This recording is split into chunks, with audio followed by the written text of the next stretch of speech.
we are going to make vegan salted almond pistachio chocolate chip cookies. Hi, my name's Amy. You might know me from Instagram. My Instagram's youngkombucha420. I have like a food blog where I post like lots of plant-based baking and just recipes. Decided I would make a YouTube video on how to make chocolate chip cookies because a lot of people have been messaging me after I posted a photo the other day of these salted almond pistachio chocolate chip cookies I made. So here I am with the recipe in a video form. And I'm going to show you a few different techniques to create this cookie because chocolate chip cookies are like really hard to make. Just like depending on the type of butter and like temperature or baking soda, baking powder, you're going to get such a different cookie every single time. There's like a million chocolate chip cookie recipes, and I swear half the time you'll like try a recipe and it looks absolutely nothing like the picture you saw of it. You're like, what? So yeah, science. I'm going to make the cookies brown butter instead of just creaming room temperature butter, which is going to yield a more molassesy type, like caramelly cookie. A little bit thinner and chewy, but it's like not like a super thin cookie. These are all the ingredients you're going to need. I highly recommend putting them all out, measuring everything, and having it in front of you. First, to start off, the chocolate that I like to use is this is a salted almond chocolate bar that I think is really good, and then I'll usually just use this brand for just regular dark chocolate. I like to do like a little mix of half and half. 192 grams of all-purpose flour, 4 grams of baking soda, 3 grams of salt, 85 grams of brown sugar. I'm using dark brown sugar.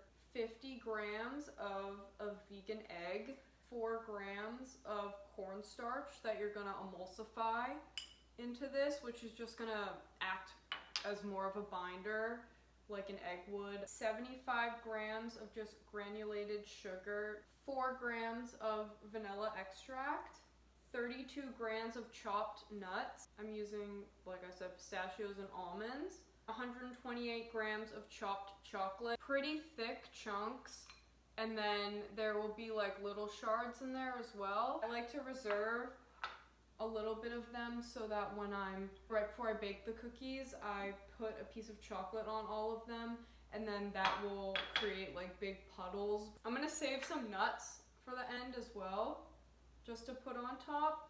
And then finishing salt. The first things you're gonna wanna do, like I said, measure everything out. We're gonna make the flax egg, and then we're going to toast our nuts just so they're nice and warm, so when we mix them into the dough with the chocolate, it's going to melt the chocolate a little bit, which will create a nice texture inside of the cookie. Let's first start off by making the flax egg. I'm going to turn the heat onto about medium, and you're going to need a whisk. 44 grams of water, which I have in here, 6 grams of flax meal. Just gonna pour my water into the pan, and then also the flax meal. And basically what I'm gonna do is whisk everything together and allow it to come to a boil. So you can see once the bubbles have formed and I stir it, it's gotten really thick, almost kind of like an egg white consistency right there. Shut it off and let it completely cool. The next thing that I'm going to do is I'm going to brown the butter. I'm going to take my butter and I'm heating my pan on like medium heat, and I'm just going to put it into my pan and move it around. You're just basically going to want to cook this for about 5 to 8 minutes. Now you can see that it's created a foam on top. So this is when you want to take it off the heat. I'm going to add about a teaspoon of olive oil, all of these nuts to the pan, like a dash of salt. I would say that's like 1/4 of a teaspoon. And stir them until they are nice and toasted. While I'm waiting for my nuts to toast, I'm just gonna sift my dry ingredients. So I'm gonna take the flour, and I have this sifter. Just gonna put all my flour in here, and then sift that. And I'm gonna add the salt and the baking soda. Once that's all together, I'm just gonna whisk it, but just so that everything is incorporated. I'm just gonna transfer them to the little container they were in before, just so they can slightly cool. The last little bit of prep work you have to do before you can actually begin the process of like actually making the cookies is you're gonna take your 50 grams of completely cooled flax egg, and then you're gonna add 4 grams of cornstarch to it. You're going to emulsify the cornstarch into the egg. If you don't know what emulsify means, is you're just going to combine it until there's like no clumps or anything and it's completely incorporated. There is the egg. Now we're gonna actually start making the cookie dough after we've done all that prep work. I'm just gonna use the paddle attachment on my mixer, and I'm going to add the browned butter, which is slightly warm. And then I'm going to add my brown sugar, the granulated sugar. And I'm just going to mix this on low until it's all combined. And then I'm just gonna take a spatula and scrape down the sides just to make sure everything is in there and it's all gonna get mixed up. And again, putting it on low. And that looks about good now, so I'm going to add my egg.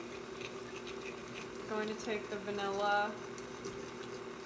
While it's mixing, it just has more of like a caramel type look, which is what you want. Which you can see there, looks really nice. I'm just gonna scrape down the sides and mix it. Whoa, it's still on low for a little bit longer. So now I'm just gonna start slowly incorporating the dry ingredients, just a little bit at a time. I usually will add half and then scrape the bowl and then add the other half and then scrape the bowl. The thing with cookies is you want to be really careful that you don't overmix the dough. A lot of people aren't really aware of gluten development and stuff, but the more that you're mixing your dough in a mixer, the more the gluten is developing inside of your dough, which is gonna make a tougher, cakier cookie, which is what we're trying to avoid. We're just gonna mix everything until it's just incorporated. So just putting in the rest. Just gonna scrape the sides. And now you can see that it's actually starting to look like cookie dough. So that's enough mixing in the mixer. We'll do the rest by hand, just because, like I said, we don't want to develop too much gluten. Okay, so now for the fun part when you get to add all your add-ins. Now I'm just gonna take the chocolate chips and pour those in. And then adding the slightly warm toasted nuts. And I said I was gonna save some of them, so we'll take a little bit of them out. Mix everything together, and honestly, with cookie dough like this, I find it's just a lot easier to take your hands and just press everything into the dough. And the chocolate's starting to melt a little bit from the nuts, which is nice. So this looks good. This is what the final dough should look like. Now, you're gonna chill it for at least 30 minutes I would do more time. If you bake this now, the cookie is gonna come out really thin and it's just gonna like completely spread apart. But if you chill it, it's gonna give the dough some time for like the gluten in it to relax, and it's just gonna firm up a little bit, which is gonna create a much better cookie. So if you're gonna make these, don't be in a rush because they definitely need to chill. So I'm just gonna put some saran wrap on top and then pop them in the fridge. The cookie dough's been resting for about an hour now, and I think I'm gonna bake. So I just preheated my oven to 350 degrees, and I got 2 trays.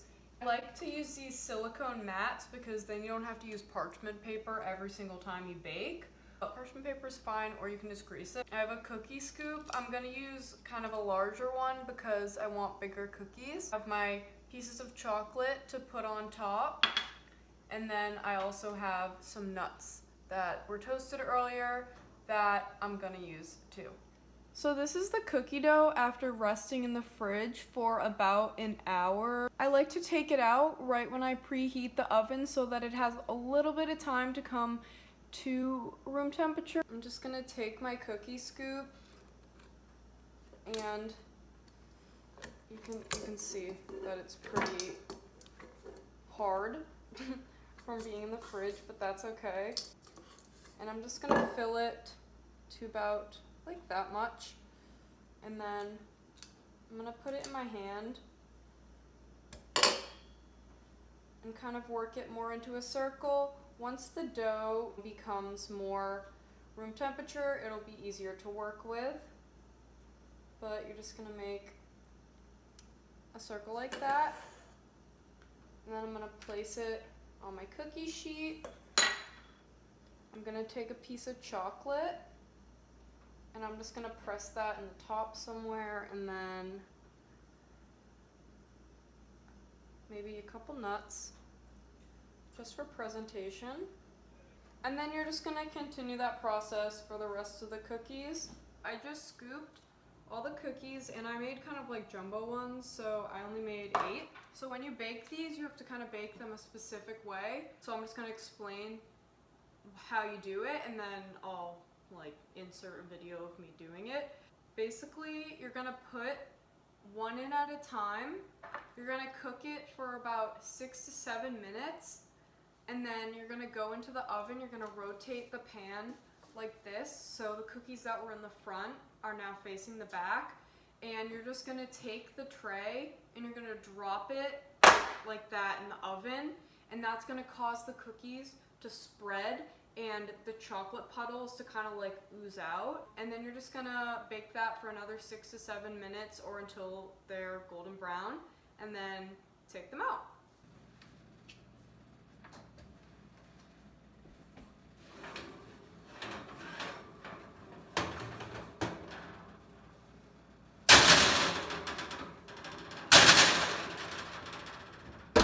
If the cookies kind of look like they're rising a little too much, you can drop the pan in the oven at any time. So like I have about 2 minutes left, but I kind of want them to flatten a little bit, so I'm gonna drop them again just so they can flatten more. So once they come out of the oven, they should look like this, but I'm just gonna take some coarse sea salt and put that on the cookies. And I like to do it right when they come out of the oven because then it kind of will like cook into the cookie and settle into the chocolate. And there you have it, some very delicious vegan chocolate chip cookies. Yeah, definitely happy with the results. Just note that if you make bigger ones, they're definitely going to come out a little more cakey, so I would drop them more than like 5 times. And don't be afraid to like cook them for a little longer. The big ones probably you could cook like 8 or 9 minutes. Thanks for watching. If you watched the whole video, subscribe, like, follow my Instagram, YoungKombucha420. I post on there probably more than I'll post on YouTube. Follow my TikTok before it gets banned, which is also YoungKombucha420. I post like food ASMR videos. Let me know in the comments if you want to see any other like baking recipes or maybe like a what I'm eating video, because I do that on my story sometime. Thanks for watching. Until next time.